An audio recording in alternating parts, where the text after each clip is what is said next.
Learn it fast, learn it smart, learn with us at Sofo. Subscribe now for more videos. Contact us for on-demand and regular tuition classes.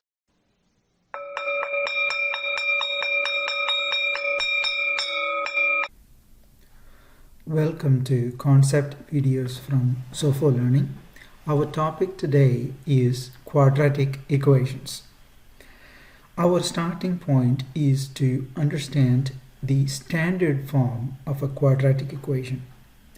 Now, the most basic element in a quadratic equation is a square term.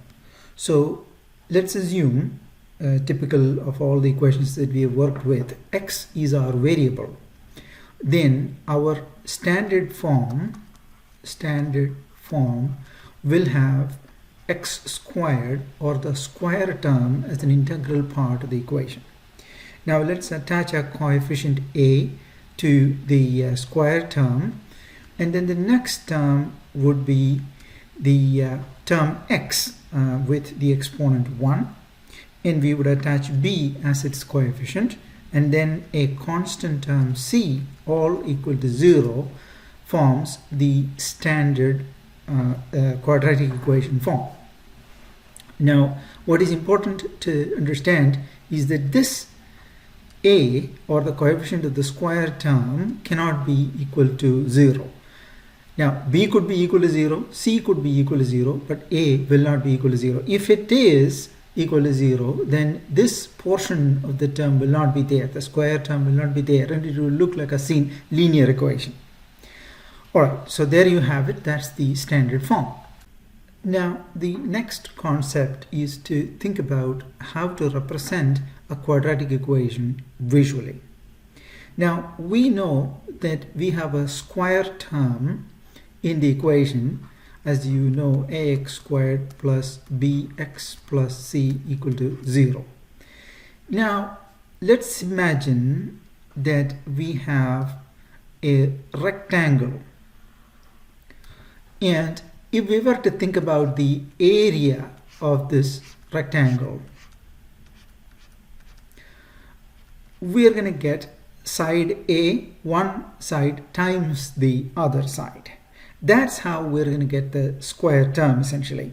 So let's imagine x as a variable here, plus a, and x as a variable plus b to denote these two sides. The area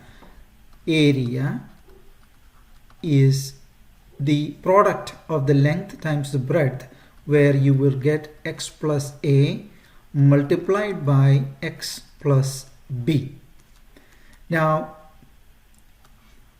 x squared plus a, so bx plus ax, bx plus ax plus ab equal to, let's say the area is, let's say, p.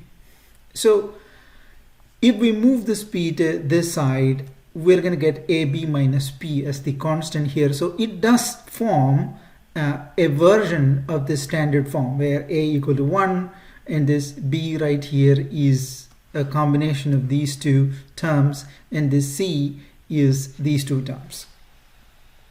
So when we think about the area of a rectangular shape in some combination or in some form, we can see that we are getting the standard form of a quadratic equation.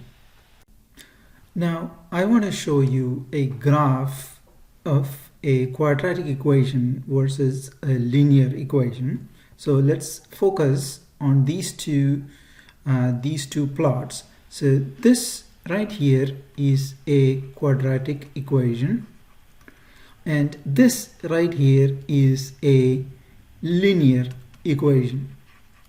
Now, this absolutely is a straight line. It follows 1, 2, 3, 4, 5, 6, 7, 8, 9, 10, and it follows a linear or straight line path. So this is a straight line. But look at this. For the same input, 1, 2, 3, all the way to 10, we are getting a U-shaped curve instead of a straight line. This is known as a parabola. Now, What is important to understand is that the graph is U-shaped and it curves upwards, essentially quite different from a straight line model.